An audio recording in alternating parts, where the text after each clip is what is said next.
Hello friends, అందరూ ఎలా ఉన్నారండి? వెల్కమ్ బ్యాక్ టు అమ్ములూస్ విత్ బన్ను. మన ఛానల్ నేమ్ చేంజ్ అయింది కదండి, అందరికీ తెలుసు కదా. సో ఈరోజు మనము చాలా favourite recipe non veg foodies కోసం మనం ఆంధ్ర గుమగుమలాడే నాటుకోడి పులావ్ ఎలా రెడీ చేసుకోవాలో చూద్దామండి. మామూలుగా బిర్యానీ అందరూ చేసుకుంటూనే ఉంటారు. సో నాటుకోడి పులావ్ ఎంత రుచికరంగా చాలా బాగుంటుంది. ఎలా చేసుకోవాలో చూద్దాము. మనం ప్రాసెస్లోకి వెళ్ళిపోదాము. దీనికి ఫస్ట్ మనం గరం మసాలా ఇంట్లోనే రెడీ చేసుకోవాలండి. ఇంట్లో రెడీ చేసుకున్న గరం మసాలా అయితే మనకి యాక్చువల్గా టేస్ట్ చాలా బాగా వస్తుంది. బయట దొరికే మసాలా పౌడర్స్ ఇందులో మనం వాడము. దీంట్లో మనం ఓల్ గరం మసాలా మొత్తం వేసుకొని ధనియాలు, లవంగం చెక్క, దాల్చిన చెక్క, మరాఠీ మొగ్గ అన్నీ వేసుకొని మనం 2 ఎండుమిరపకాయలు వేసుకొని బాగా వేయించుకొని బ్లెండ్ చేసుకొని పౌడర్ చేసి పెట్టుకోవాలి. తర్వాత మనం బిర్యానీ పెద్ద ప్యాన్ తీసుకోవాలండి.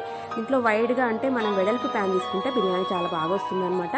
సో ఇందులో మనం 1 టీ స్పూను నెయ్యి వేసుకొని తర్వాత 2 టీ స్పూన్ 3 టీ స్పూన్ కూడా ఆయిల్ వేసుకోవచ్చు. ఎందుకంటే ఆయిల్ ఎక్కువ ఉంటేనే నాన్ వెజ్ ఐటమ్స్ చాలా బాగుంటాయి అన్నమాట. సో దీంట్లో బిర్యానీ ఆకు ఫస్ట్ మనం వేసేసుకోవాలి. బిర్యానీ ఆకు వేసుకున్న తర్వాత మనం చెక్క 2 సినమను చెక్క 2 వేసుకోవాలి. తర్వాత మనం లవంగాలు, యాలకులు ఒక 3 తీసుకోవచ్చు. నేను ఇక్కడ 750 గ్రామ్స్ చికెను, 750 గ్రామ్స్ రైస్ అంటే ఈక్వల్గా ఉండాలండి. అప్పుడే మనకి బిర్యానీ చాలా టేస్ట్గా ఉంటుందన్నమాట. సో అలా తీసుకున్నాను. మరాఠీ మొగ్గ, జాజికాయ వేసుకోవాలి. తర్వాత కొంచెం సోంపు కూడా వేసుకోవాలి. తర్వాత మనం దీంట్లో క్లోవ్స్, లవంగాలు కూడా ఒక 5-6 తీసుకొని వేసుకోవాలి. సో దీన్ని బాగా వేపుకోవాలి. కొంచెం వేగిన తర్వాత మనం దీనికి పచ్చిమిరపకాయలు, చీలికలుగా కట్ చేసుకున్న పచ్చిమిరపకాయలు అందులో వేసుకొని బాగా వేపుకోవాలి. దీనికి మనము సన్నగా తరిగిన ఉల్లిపాయలు అంటే పొడుగ్గా తరుక్కున్న ఉల్లిపాయలు వేసుకొని దీన్ని బాగా వేయించుకోవాలండి. ఇది బాగా వేగుతుంది కదా.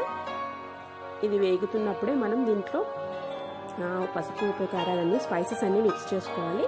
సో ఇది కొంచెం వేగిన తర్వాత మనం అల్లం వెల్లుల్లి పేస్ట్ 1 టీ స్పూను, మనం ఇది కూడా ఇంట్లో పట్టుకుంది అయితే బాగుంటుందండి, నిలవది కాకుండా. ఎందుకంటే నాటుకోడి పులావ్కి యాక్చువల్గా ఇంట్లో ఐటమ్స్ మనం చేసుకొని వేస్తేనే దాని టేస్ట్ వస్తుందన్నమాట.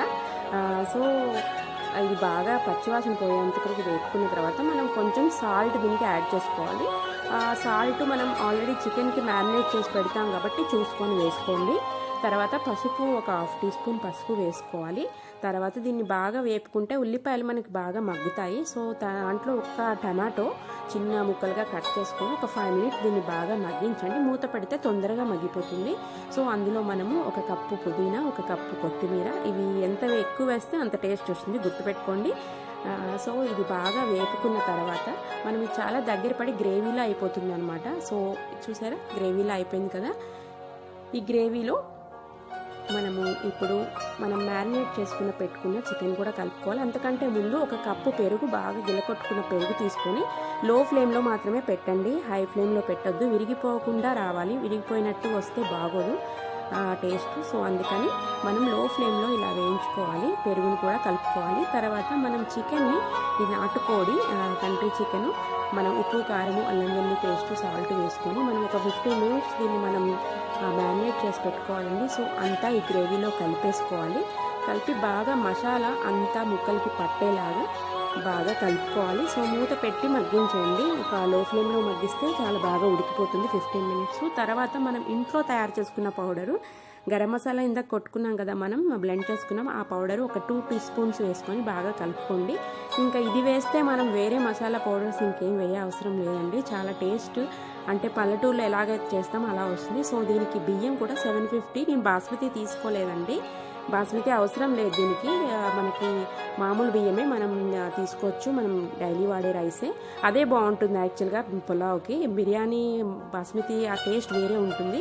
సో మనం ఇది కూడా వేసుకొని, రైస్ కూడా వేసుకొని ఒక 2 మినిట్స్ రైస్ని కూడా మసాలాకు బాగా పట్టేలాగా కలుపుకొని 1:1 రేషియోలో, ఎక్కువ వాటర్ 1:1.5 కాకుండా 1:1 రేషియోలో పోసుకుంటే మనకి కొంచెం వాటర్ మీరు అడ్జస్ట్ చేసుకోండి కావాలంటే, దాన్ని బట్టి చూసుకొని. సో దీన్ని బాగా కలిపేసుకున్న తర్వాత మీరు సాల్ట్ మనకి సరిపోదు అనుకుంటే మీ స్పైసెస్ని బట్టి, మీరు తినేదాన్ని బట్టి కొంచెం సాల్ట్ వేసుకోండి. తర్వాత కొత్తిమీర, పుదీనా కూడా పైన దీనికి చల్లేసుకొని మనం మూత పెట్టేసి మనం దీన్ని ఉడికించాలి. సో నాకు కొంచెం సాల్ట్ తక్కువైనట్టు అనిపించింది. సో అందుకని నేను ఒక 1/2 టీ స్పూన్ సాల్ట్ కలిపాను. సో ఇది మనం బాగా కలుపుకున్న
వీడియోస్ కోసం, so more entertainment, fun and travel videos కోసం. థ్యాంక్ యూ సో మచ్ అండి. Thanks for watching. మన నెక్స్ట్ వీడియోలో మనం కలుసుకుందాం. బాయ్.